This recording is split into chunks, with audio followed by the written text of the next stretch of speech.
On October 15, 2002, a mother kissed her daughter goodbye at 7:15 in the morning and never saw her again.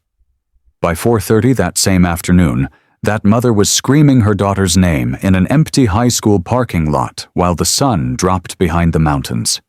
And the only clue anyone could find was a navy blue scarf tucked inside a janitor's locker, where it should never have been at all. This is the story of Maya Harper, and the 6 years that followed her disappearance from a town so small that everyone knew everyone else's business. A town where secrets couldn't hide for long because neighbors watched through windows and talked over backyard fences every single day without fail. Except this secret did hide, and it hid in plain sight for 3,653 days, while a mother refused to stop looking and a father drove every back road in Washington state, searching for his missing child. Millbrook sat quietly in the foothills of the Cascade Mountains, population 4,500, the kind of place where Main Street had one stoplight that blinked yellow after 9 p.m. every night. The local diner served breakfast all day, and everyone knew your order before you sat down at the counter. Friday night football games at Lincoln High packed the bleachers with the entire town cheering under bright stadium lights. The Harper family lived in a white 2-story house on Elmwood Drive, 3 blocks from the town square. Rachel Harper was 42, worked at the Millbrook Public Library shelving books and helping people find their next great read 5 days a week. She wore her blonde hair short and practical, always had a paperback tucked in her purse, never missed a parent-teacher conference for her daughter. David Harper was 43, ran Harper Construction, a small company his father had started 30 years ago. He knew every contractor in the county by first name, showed up to job sites before sunrise, coached Maya's softball team on weekends, even though she'd quit 2 years ago when the anxiety got too heavy to carry anymore. They had one daughter, and she was everything to them in ways parents understand when they've fought hard to keep a child safe from demons they can't see or touch. Maya was 15, small for her age, with long, light brown hair that fell past her shoulders in waves she never bothered to style. She had her mother's green eyes, but they carried something darker now, something that made her seem older than her years when she stared out the window during family dinners. Borderline personality disorder, the psychiatrist in Spokane had said 6 months earlier after years of trying to understand why their bright, sweet daughter had started cutting herself, why she cried for hours over small disappointments, why she clung to Rachel with desperate intensity one day and pushed her away the next. The doctor explained it carefully while Maya sat in the waiting room flipping through magazines. Intense fear of abandonment, trouble handling emotions, periods where she disconnects from reality completely. She needs steady support, therapy, and people who won't leave her no matter how hard she pushes them away. Rachel had nodded, gripped David's hand tighter, and promised herself she would never let her daughter feel abandoned again, even for a single moment. At Lincoln High School, Maya was quiet, kept to herself mostly. She ate lunch with 2 close friends, Emma and Sarah, girls who'd known her since elementary school and understood when she needed space. Her teachers said she was thoughtful, a good student when she could focus, but often absent in a way that had nothing to do with showing up to class. She spent a lot of time in the counseling office talking to Dr. Stephen Mitchell, the school's guidance counselor. He'd been at Lincoln for 15 years, knew every troubled kid who walked through his door, had a master's degree in psychology, and a reputation for actually caring about students instead of just filing paperwork. If you've ever trusted someone completely because they seemed to understand you better than anyone else ever had, you know why Maya felt safe in that small office with the motivational posters and the bowl of candy on the desk. That Tuesday morning started like every other morning in the Harper house. Rachel made scrambled eggs and toast while David read the newspaper at the kitchen table. Maya came downstairs at 7, wearing jeans and a green sweater, her backpack already packed and waiting by the door. Rachel asked how she'd slept. Maya shrugged, poured herself orange juice, said, "Okay, I guess." It wasn't a great answer, but it wasn't terrible either. Rachel had learned to measure her daughter's moods in small steps, to celebrate okay days because they were better than the bad ones. David asked about the history test. Maya said she had it today, that Dr. Mitchell said he'd help her study during lunch if she needed it. Rachel smiled. "That's nice of him," she thought. "He's been really helpful with Maya lately." Maya nodded, said he gets it, that he actually listens. Our community in Millbrook believed in looking out for each other's children. Teachers stayed late to tutor, coaches drove kids home after practice, neighbors watched out for anything unusual. It was the kind of place where you trusted the school to keep your child safe, because everyone who worked there had lived in town for decades. At 7:15, Maya grabbed her backpack and headed for the door. Rachel followed her out to the porch, something she did every single morning without fail. She told Maya to have a good day, that she loved her. Maya turned back, gave her mother a quick hug, said she loved her too. It was brief, almost routine, but Rachel held on to that moment later, when she couldn't remember if she'd hugged her daughter tight enough or told her she loved her clearly enough. The school day passed normally for everyone who saw Maya that Tuesday afternoon. She went to her morning classes, ate lunch with Emma and Sarah in the house cafeteria, turned in her history test during 5th period. Her teacher said she seemed fine, maybe a little quiet, but nothing unusual for Maya Harper. At 2:45, she had her weekly session with Dr. Mitchell in the guidance office. He'd write in his notes later that she seemed in good spirits, talked about maybe joining the art club, said things at home were stable for once. When the final bell rang at 3:15, students poured out of Lincoln High like they did every afternoon. Most headed straight for the parking lot where buses waited or parents picked up younger kids. Maya always walked, lived close enough that it only took 15 minutes to get home. Emma saw her heading toward the side exit near the gym at 3:20. She called out, asking if Maya was walking home. Maya waved, said, "Yeah, see you tomorrow." That was the last time anyone saw her for sure. The parking lot was busy that afternoon with students leaving, teachers heading to their cars, the usual chaos when school let out. Marcus Johnson, the school's janitor, was emptying trash bins near the back of the lot where the teachers parked their cars. Marcus was 56, had worked at Lincoln for 8 years, kept to himself mostly. He was a quiet man, black, lived alone in a small apartment on the edge of town. Some students said he was nice, others said he was weird, mostly because he didn't talk much and ate his lunch alone in the boiler room. By 3:45, the parking lot had emptied out completely. The buses had left, the after-school clubs hadn't started yet, and the October sun was still bright and warm overhead. At 4:15, Rachel called Maya's cell phone. It went straight to voicemail. She wasn't worried yet. Maya sometimes forgot to charge her phone or turned it off during school and didn't remember to turn it back on. By 4:30, Rachel was standing on the front porch, looking down Elmwood Drive, waiting to see her daughter round the corner like she did every afternoon at this time. By 4:45, worry started creeping in slowly but steadily.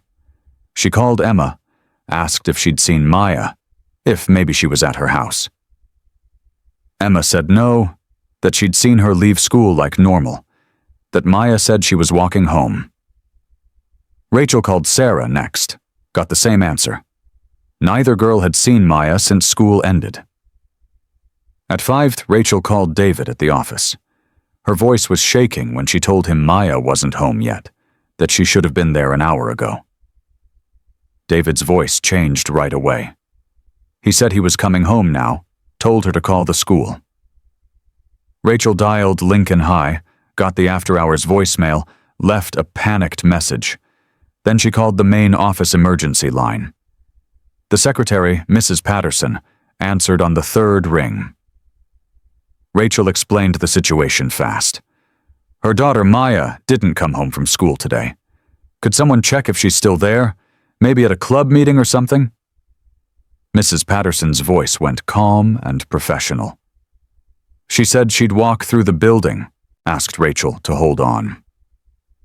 The wait felt like hours. Rachel paced the kitchen, stared out the window, prayed her daughter would suddenly appear walking up the driveway with some simple explanation that would make all this panic seem silly. Mrs. Patterson came back on the line. She said the building was nearly empty, that she didn't see Maya anywhere. She asked if Rachel had called the police yet. Rachel's hand started shaking.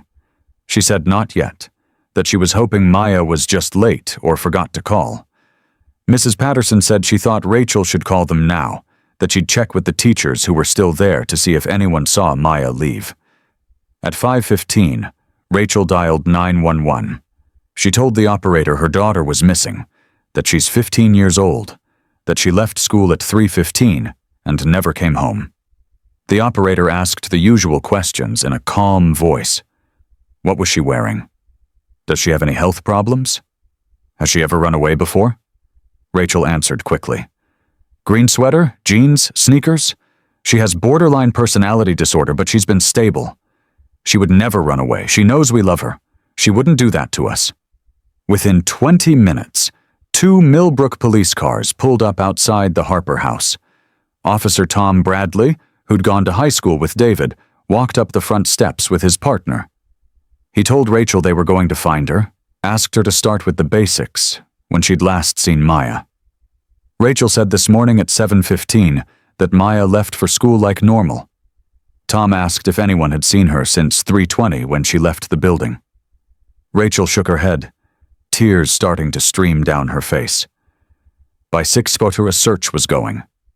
Officers walked the route Maya should have taken from school to home, checked every yard, every alley, every place a teenage girl might stop.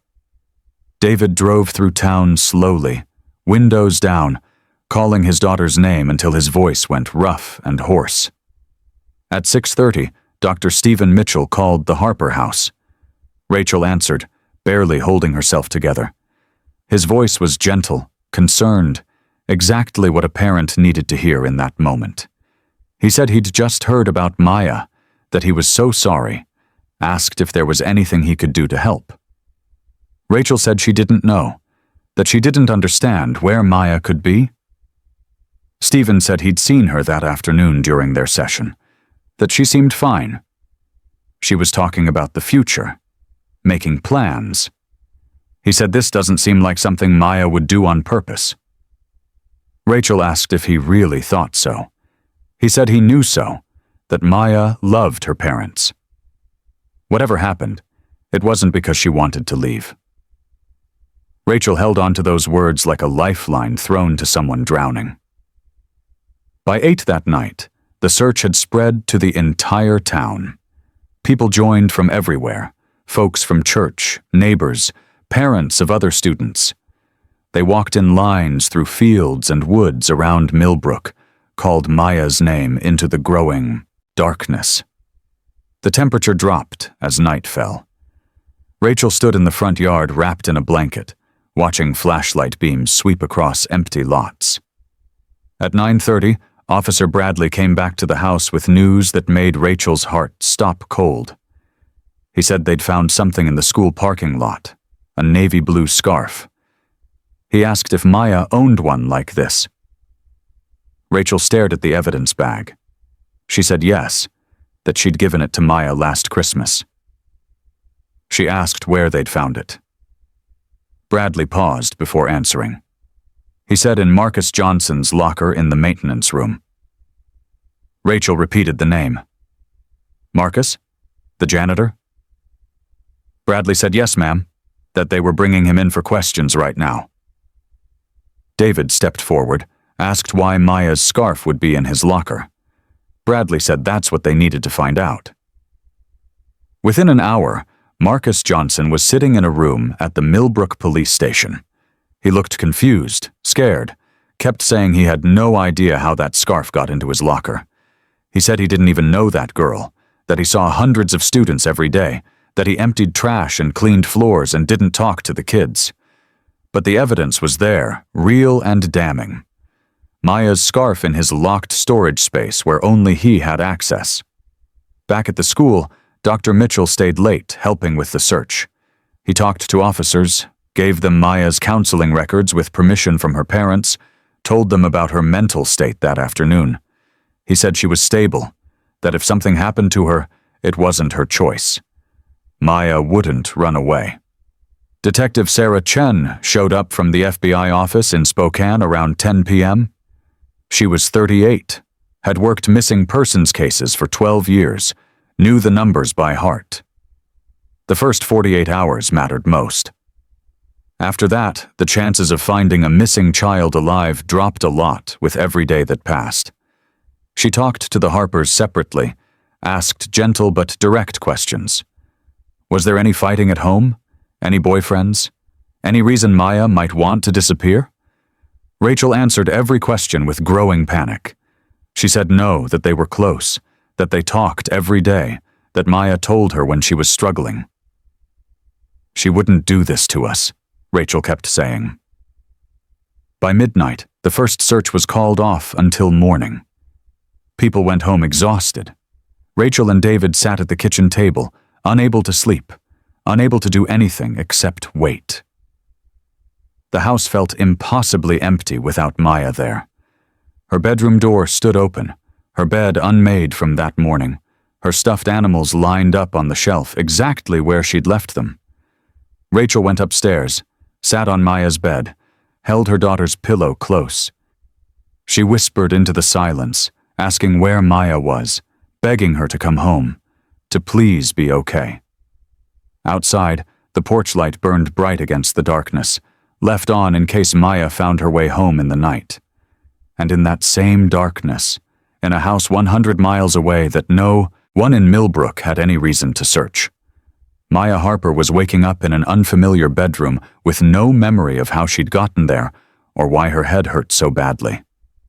The last thing she remembered was walking toward the parking lot at 3:20 that afternoon. Everything after that was just blank, empty space where hours should have been. She tried to stand up, found the door was locked from the outside. She tried to scream, but her throat was too dry to make more than a whisper. And somewhere in that house, she heard footsteps coming slowly, carefully, like someone who had all the time in the world because no one was coming to stop them. The first 48 hours after Maya Harper disappeared felt like 48 years to Rachel and David. They didn't sleep, didn't eat, couldn't sit still for more than a few minutes before jumping up to check the phone or look out the window hoping their daughter would somehow appear. By Thursday morning, the case had spread beyond Millbrook. News vans from Spokane parked on Elmwood Drive. Reporters knocked on doors asking neighbors what they knew about the missing girl, about the janitor being questioned, about whether this quiet town had been hiding something dark all along. Rachel refused to talk to the media. She stayed inside, curtains drawn, phone pressed to her ear waiting for updates from Officer Bradley or Detective Chen. Every hour that passed without news felt like another nail in a coffin she couldn't bear to imagine. David handled the press because someone had to. He stood on the front porch that Thursday afternoon, cameras pointed at his face, and read from a statement he'd written at 3 a.m. when sleep refused to come. He said Maya was a good kid, that she had struggles like a lot of teenagers, but she was loved and she knew it. He said she wouldn't have left on her own, that someone took her, that please, if anyone knew anything, to call the tip line the police had set up. His voice cracked on the last sentence, and the cameras caught it. That clip would play on the evening news for days, a father breaking down asking for help finding his child. Our community of families dealing with missing loved ones knows that the first 48 hours are critical, that every minute counts when someone vanishes without a trace like this girl. And in those first hours, Millbrook came together in ways small towns do when tragedy strikes close to home. The high school gym became a command center. Volunteers brought coffee and sandwiches. Someone set up a phone bank to handle tips coming in from the hotline. Maya's photo was everywhere, on telephone poles, in store windows, handed out at gas stations along every highway leading out of town. Emma and Sarah sat in a corner of the gym, crying, holding each other, telling anyone who'd listen that Maya would never run away, that something terrible must have happened. Dr. Stephen Mitchell spent both days at the command center. He talked to Maya's friends, asked gentle questions about her state of mind, whether she'd mentioned anything unusual lately. He spoke with Rachel several times, told her to hold on to hope, that kids with BPD sometimes acted impulsively, but Maya was smart enough to find her way back home. Rachel wanted to believe him, but the mother's instinct screaming in her gut said something else entirely. Something was wrong. Deeply wrong. And every hour that passed made it worse. Meanwhile, at the police station, Marcus Johnson sat in that same interrogation room for the second day in a row. He'd been there so long he'd lost track of time, answering the same questions over and over while detectives tried to break through what they thought was a wall of lies. Detective Chen sat across from him, a file folder open in front of her. She asked again how Maya's scarf ended up in his locker. Marcus said for the 100th time that he didn't know, that his locker was always locked, that he kept the only key on a chain around his neck. Chen pointed out that the scarf didn't walk into his locker by itself, that someone put it there, that the evidence said that someone was him. Marcus shook his head, exhausted, scared. He said he emptied trash bins that afternoon like he did every day.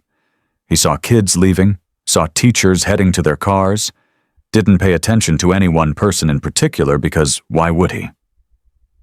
Chen asked if he'd seen Maya specifically. Marcus said he didn't know Maya by name, that he might have seen her but he wouldn't remember because he saw hundreds of kids every single day and they all looked the same to him after 8 years of cleaning up after them. It was the wrong thing to say, and he knew it the moment the words left his mouth. Chen's expression hardened. She asked what he meant by that, whether he paid special attention to certain students, whether Maya was one of them. Marcus backtracked fast, said no, that he just meant he didn't notice individual kids, that he kept his head down and did his job and went home. But the damage was done. The way he'd said it, the way his eyes shifted when he spoke, everything about him screamed guilty to the detectives watching from behind the mirror. By Thursday evening, the news broke that Marcus Johnson was being held as a person of interest in Maya Harper's disappearance. The media ran with it immediately. The local TV station showed his booking photo, a tired black man with gray hair and scared eyes staring into the camera. The reporter said police had found evidence linking him to the missing girl, that he'd worked at the school for years, that neighbors described him as quiet and kept to himself. People who'd never met Marcus Johnson decided he was guilty based on nothing more than that photo, and the fact that evidence had been found in his locker. Someone started an email chain demanding he be arrested immediately. Within 24 hours, hundreds of people had forwarded it, calling him a monster, saying things that had nothing to do with facts and everything to do with fear and prejudice. Rachel saw the coverage and felt sick. She wanted answers, wanted someone to blame, but something about the rush to judgment bothered her in ways she couldn't explain.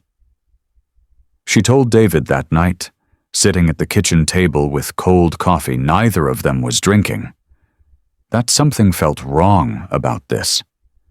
That in all the years Maya had been at Lincoln, she'd never once mentioned Marcus, or seemed uncomfortable around him. David asked what she meant by that. Rachel said she didn't know exactly, just that Maya usually told her when someone made her uncomfortable. And she'd never mentioned Marcus at all. David said maybe Maya didn't know.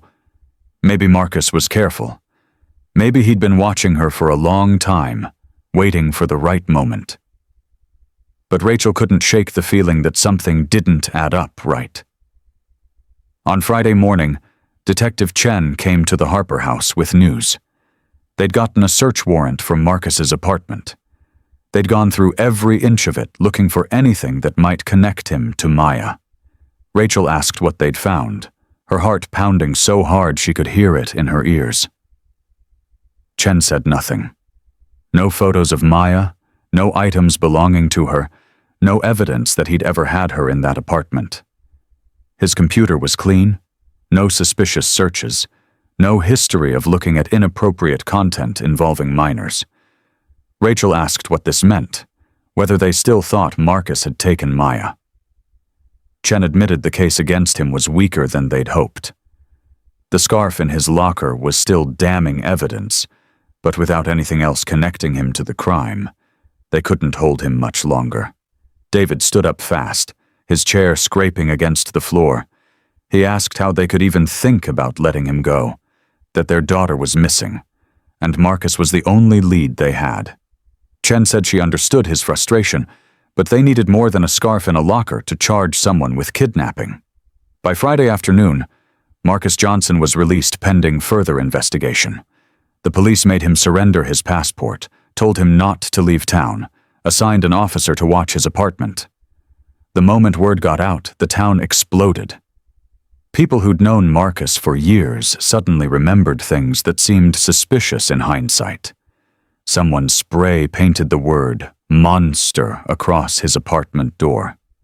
Someone else threw a brick through his window. Marcus stayed inside, curtains drawn, terrified to step outside. His sister called from Vancouver begging him to leave Millbrook, to come stay with her until this blew over. But something had changed in Marcus during those 2 days in that interrogation room. Something had hardened. Someone had put that scarf in his locker. Someone had framed him. And Marcus wanted to know who. He started paying attention to details he'd never noticed before, like how Dr. Mitchell had been the one to suggest searching his locker in the first place, like how Mitchell had been so quick to help, so available, so present in every conversation about the case. Marcus remembered something from that Tuesday afternoon.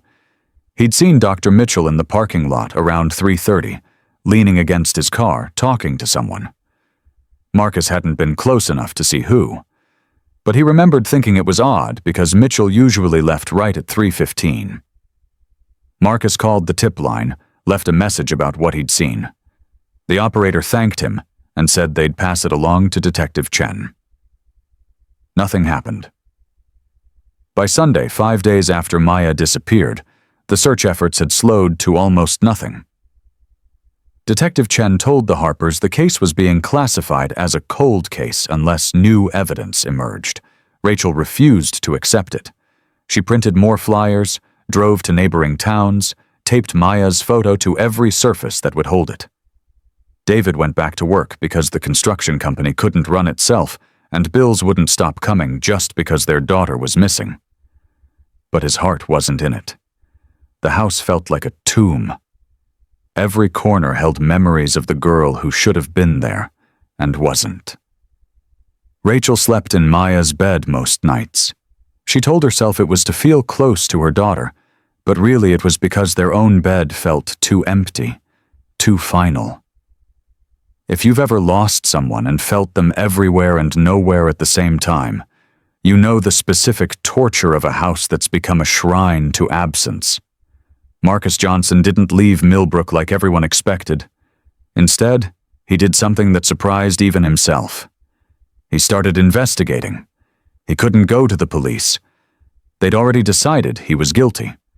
But he could watch, could pay attention, could piece together what really happened that Tuesday afternoon.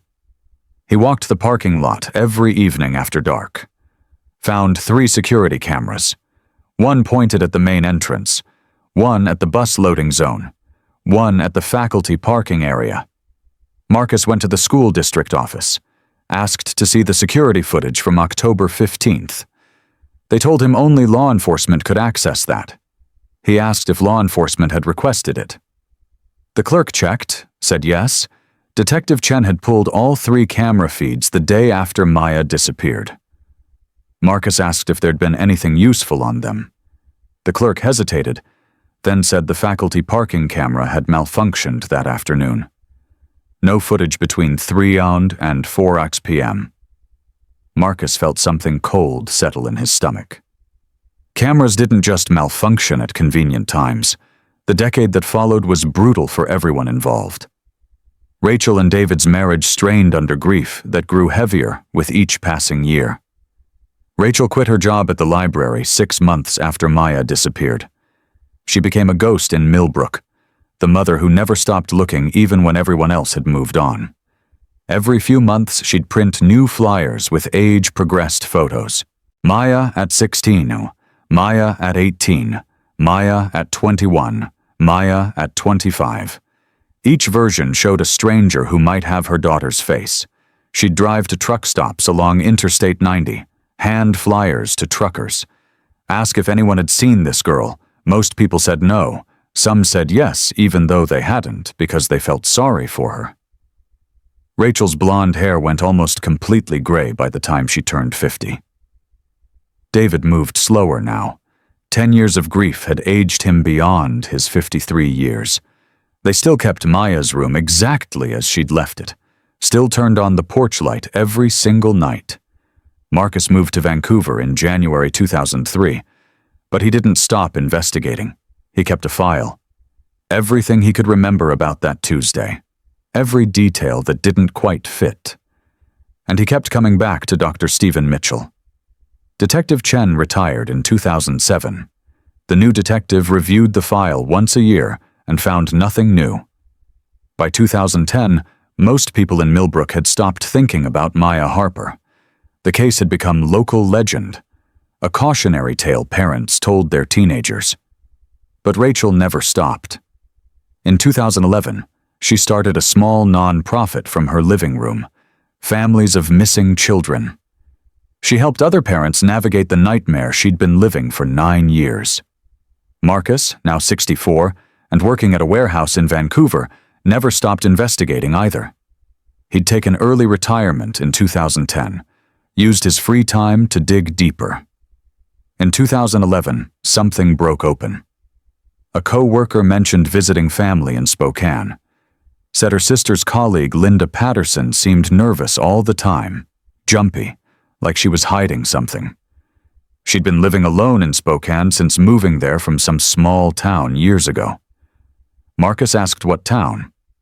The co-worker said Millbrook, Washington, that Linda had been married to a school counselor there, but they'd divorced back in 2002. Marcus went home and pulled out his file. Dr. Stephen Mitchell, married to Linda Patterson, filed for divorce in September 2002. 1 month before Maya Harper disappeared. Linda had moved to Spokane right after, far enough to avoid suspicion, but close enough for Stephen to visit. Marcus spent the next year investigating from Vancouver.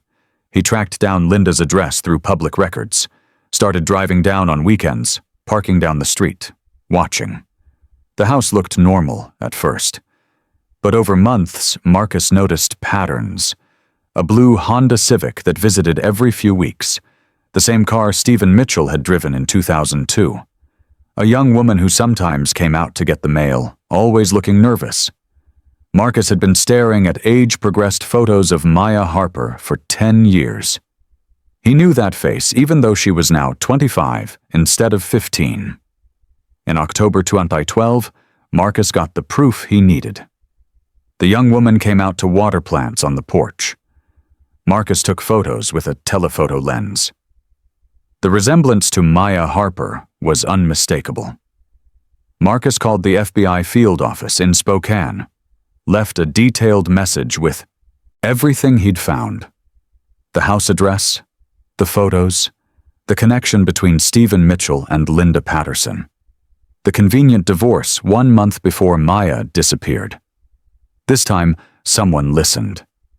And 100 miles away in Millbrook, Rachel Harper was about to get a phone call that would change everything. Because the truth doesn't stay buried forever. Sometimes it just takes 10 years. 10 years of one man refusing to accept being blamed for something he didn't do. 10 years of one mother refusing to believe her daughter was gone forever. 10 years of waiting for the moment when all the pieces finally fell into place. October 15th, 2012. 10 years to the day after Maya Harper disappeared, Detective James Morrison stood outside a modest house in Spokane with a tactical team behind him and a warrant in his hand. Marcus Johnson's tip had led to 3 weeks of surveillance. Photos of a young woman who matched Maya's age progressed images. Phone records showing regular calls between this address and Stephen Mitchell's cell phone. Utility bills in Linda Patterson's name, even though she'd supposedly been living alone since 2002. And most damning of all, the security footage from Lincoln High that supposedly malfunctioned had been found on a backup server. The tech team had recovered it 2 weeks ago. It showed Dr. Stephen Mitchell in the faculty parking lot at 3:25 p.m. on October 15, 2002. Showed him talking to Maya Harper beside his blue Honda Civic. Showed Maya getting into the passenger seat. Showed the car leaving at 3:32 p.m., 7 minutes. That's how long it took for a trusted counselor to convince a vulnerable girl to get into his car. The footage also showed Mitchell returning to the school at 4:15 p.m., going to the maintenance room, coming out 5 minutes later. That's when he'd planted the scarf in Marcus Johnson's locker. Morrison knocked on the door. Loud, official, the kind of knock that says we're not leaving. A young woman opened it. She was 25 now, small, thin, light brown hair pulled back. Her eyes went wide when she saw the badges. Morrison held up his credentials. He asked if her name was Maya Harper. The young woman shook her head quickly. She said no, her name was Maya Mitchell, that she lived here with her mother, that she didn't know anyone named Harper. Morrison asked if he could come in. Maya stepped aside, nervous, her hands twisting together. She asked if something was wrong, if her mother was okay. Morrison entered with 2 other agents. The house was neat, ordinary. Photos on the walls showing a woman and a teenage girl at various ages. Birthday parties, holiday dinners, a carefully constructed life that existed nowhere in any official record before 2002. Morrison sat down in the living room. He spoke gently. He asked Maya what she remembered about her childhood. Maya said she'd lived here since she was young, that her mother Linda had raised her alone after her father left. She said she had memory, problems from trauma and mental health issues, that there were gaps in what she could remember. Morrison asked if she'd ever heard of Millbrook, Washington. Maya's face went pale. She said no, but her hands were shaking now. Somewhere deep in her mind, something was stirring. Morrison asked if she'd ever been called by a different name. If she remembered a woman named Rachel, or a man named David. Maya shook her head, but tears were starting to form. She said she didn't understand what was happening. Morrison pulled out a photo. It showed a man and woman standing in front of a white house. Between them was a 15-year-old girl with light brown hair, smiling. He asked Maya if she recognized anyone. Maya stared at it for a long time. Her breathing got faster. Her hands trembled. She whispered that something about it felt familiar, but she didn't know why. Like a dream she couldn't quite remember. Morrison said those were her parents, Rachel and David Harper. That Maya had lived with them in Millbrook for 15 years before October 15th, 2002, when a man she trusted took her from a school parking lot. Maya stood up fast, backing away from the photo.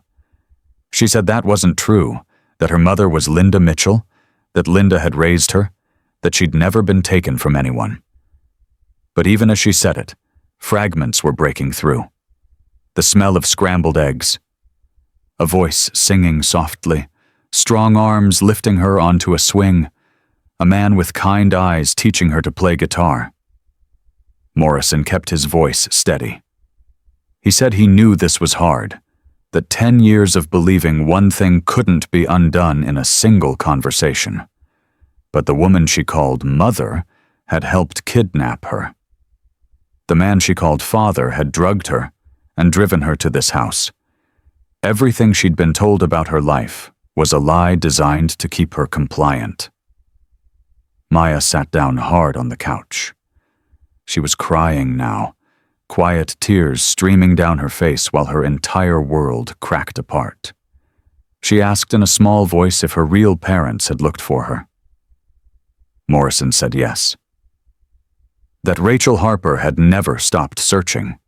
That she'd spent 10 years printing flyers, driving to neighboring towns, refusing to believe her daughter was dead even when everyone else said to give up.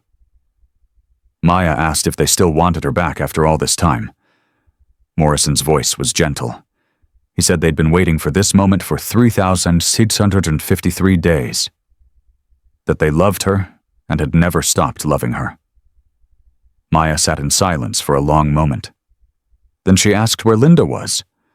Morrison said Linda was being picked up from work right now, that she'd be charged as an accomplice, that both she and Stephen Mitchell would be going to prison for what they'd done. Maya's face crumpled. She said she didn't understand, that Linda loved her, that Linda wouldn't hurt her. But somewhere deep down, past 10 years of manipulation, past the fear of abandonment that made her cling to any love offered, Maya knew it was true. She remembered now. Small things at first. Linda's hands shaking when crime shows came on TV.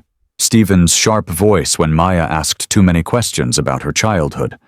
The way they both tensed whenever police cars drove past. The locked room upstairs she'd never been allowed to enter. The pieces were there. She'd just been too afraid to put them together. At Lincoln High School, Stephen Mitchell was in his office counseling a student when 2 FBI agents walked through the door. The student looked confused. Stephen's face went white. The agents asked the student to step outside. Once she was gone, they told Stephen to stand up, to put his hands behind his back. Stephen asked what this was about. His voice was calm, but his eyes betrayed him. The agent said he was being arrested for the kidnapping of Maya Harper, that they'd recovered the security footage he thought he'd erased, that they knew he'd planted evidence in Marcus Johnson's locker, that they'd found Maya alive in Spokane, living with his ex-wife. Stephen didn't resist, just stood there while they read him his rights and put handcuffs on his wrists. Students watched from classroom windows as he was led out to a patrol car.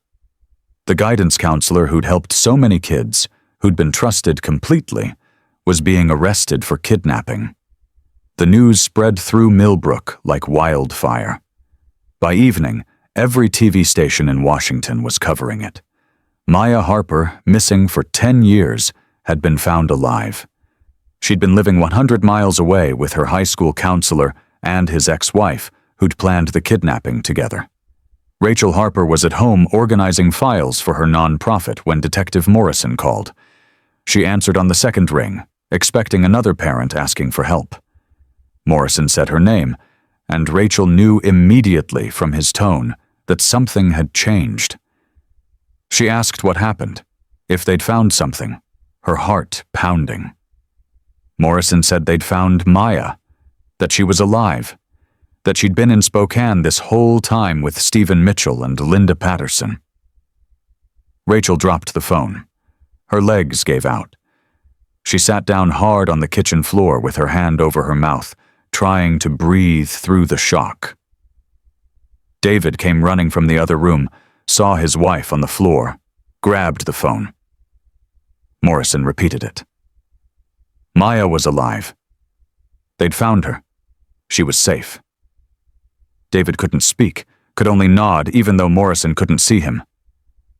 Tears were streaming down his face. After 10 years of searching, after 10 years of grief that had aged them both beyond their years, their daughter was coming home. Morrison said they could come to Spokane right now if they wanted. That Maya was at the FBI office. That she was confused and scared, but she was asking about them. Rachel pulled herself up, grabbed the phone from David's hand. She asked if this was real, if they were sure it was Maya. Morrison said yes. That it was definitely their daughter. That she'd been through a lot, but she was alive, and she wanted to see them. Rachel and David were in the car within 5 minutes. The drive to Spokane took 90 minutes, but felt like forever. Rachel's hands shook the entire way. Her hair, now almost completely gray, caught the afternoon light. David drove with both hands gripping the wheel, knuckles white. When they walked into the FBI office and Detective Morrison led them to a private room, Rachel knew it was real. Morrison stopped outside the door. He said Maya was inside, that she'd been through trauma, that she might not remember everything right away, that she'd been told lies for 10 years about who her real parents were. Rachel said she didn't care, that she just needed to see her daughter. Morrison opened the door. Maya was sitting on a couch wrapped in a blanket. She looked older, so much older than the 15-year-old girl they'd lost. She was 25 now, a full adult who'd spent her entire young adulthood in captivity. But it was her. It was Rachel's baby. Rachel crossed the room before she realized she was moving. She knelt in front of Maya, her hands shaking as she reached up to touch her daughter's face. She said Maya's name like a prayer, like the most important word she'd ever speak. Maya looked at her with confused eyes. She said softly that she didn't really remember her, that everything was mixed up, that she was sorry. Rachel's voice broke when she spoke. She said that was okay, that they had time now, that none of it mattered as long as Maya was alive. She asked if she could hug her daughter. Maya hesitated for a long moment. Then she nodded. Rachel pulled her close and held her like she'd wanted to for 3,653 days. She cried into Maya's hair and whispered that she loved her, that she'd never stopped looking, that she was so sorry it took so long to find her. Maya didn't hug back at first, but slowly, carefully, her arms came up and wrapped around her mother. And somewhere in her fractured memory, something shifted. A feeling more than a thought. The sense that these arms had held her before. That this voice had sung her to sleep. That this love was real even if she couldn't fully remember it yet. David stood in the doorway watching. He was 53 now, grayer, slower, marked by 10 years of searching. He sat down slowly beside Rachel. Put his hand on Maya's shoulder. She flinched slightly. He said he'd missed her every single day, that he'd driven every road in Washington looking for her, that he was so glad she was okay. Maya looked at him, and something flickered in her eyes. A ghost of recognition. She said she was sorry she didn't remember, that Stephen and Linda had told her so many things. David said none of it was her fault, that Stephen and Linda had stolen her and convinced her it was real, that she was the victim in all of this. Maya asked in a small voice if they hated her for believing the lies, for calling Linda Mom, for not trying to escape. Rachel pulled back to look at her daughter's face. She said they could never hate her, that she was their daughter and they loved her, that nothing that happened changed that. Our community knows that justice doesn't erase the years lost or the trauma endured. But it provides closure, a line drawn between past and future. Stephen Mitchell was charged with kidnapping, unlawful imprisonment, tampering with evidence, and obstruction of justice. Linda Patterson was charged as an accomplice. Both went to trial 6 months later. The evidence was overwhelming.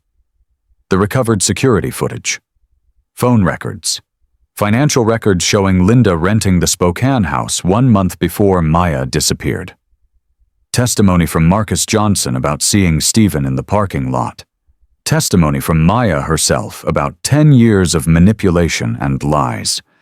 The jury took 2 hours to convict them both. Stephen got life in prison without possibility of parole. Linda got 30 years. The judge's words at sentencing were harsh. He said they'd stolen 10 years from Maya Harper, destroyed her entire young adulthood, manipulated her mental illness for their own gain, caused immeasurable pain to a family that had done nothing to deserve it, and they'd nearly destroyed an innocent man's life by framing him with planted evidence. Marcus Johnson was in the courtroom when the verdict was read. He was 66 now, retired, had flown down from Vancouver specifically to hear it. After the sentencing, Rachel found him in the hallway. She'd never met him before, but she knew his face from the news coverage 10 years ago. She said she was sorry, that the town had treated him horribly, that they'd been so desperate for answers they'd accepted the easiest target instead of looking harder for the truth. Marcus said he understood why it happened, but that didn't make it right. He said he hoped the Millbrook Police Department learned something from what they'd put him through. Rachel asked what made him keep investigating after he moved away, why he hadn't just tried to forget and move on.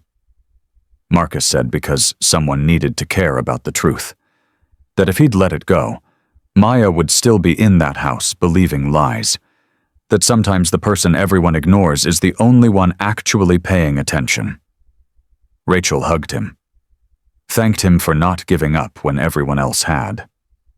The Millbrook Police Department issued a formal apology to Marcus, offered a settlement for the harassment and false accusation. Marcus took it and donated half to organizations that helped wrongfully accused people clear their names. Maya's recovery was slow and painful. She moved back to Millbrook with Rachel and David, back into her old room that Rachel had kept exactly as she'd left it 10 years ago. The first months were the hardest. Her memory came back in pieces that didn't always fit together. She'd remember her mother's laugh from when she was 10, then nothing until 13. She'd remember playing softball with David. Then the memory would slip away.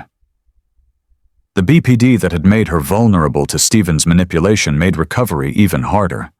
She'd cling to Rachel one day and push her away the next. She'd cry for hours, then go numb when emotions should have hit. But Rachel and David never gave up. They got Maya into therapy with a specialist who understood trauma and BPD. They learned her triggers, her patterns, how to support her without making things worse. Slowly, over months and years, Maya started to heal. She got her GED, then took community college classes. She started volunteering at a crisis hotline for teens. She wrote a book about her experience when she was 29. Not for money or fame, but because she needed to tell her story. On the dedication page, she wrote, "To Mom and Dad who never stopped looking. To Marcus, who refused to be silenced. And to anyone still searching, don't give up." Rachel's nonprofit grew. She helped dozens of families navigate the nightmare she'd lived through. David went back to coaching softball. Being around kids again helped heal something inside him. The Harper family never forgot the 10 years they'd lost, but they didn't let those years define the rest of their lives. They celebrated Maya's 26th birthday together. All three crowded around a cake. Rachel cried happy tears for the first time in a decade. David took so many photos his phone ran out of storage. Maya looked at her parents. These people who'd refused to give up even when the entire world said to, and felt something she hadn't felt in a long time. She felt like she was home. Really, truly home. If this story reminded you that hope never dies, that truth always surfaces, remember this. Somewhere out there, another person is still waiting to be found. Another family is still searching. Listen when someone says they need help. Believe them when something's wrong. Pay attention when details don't add up. Because Maya Harper was saved by a man who refused to accept being blamed for something he didn't do, by investigators who never closed the case, and by parents who refused to believe their daughter was gone forever. The truth always surfaces. Sometimes it just takes 10 years and one person brave enough to keep looking for it.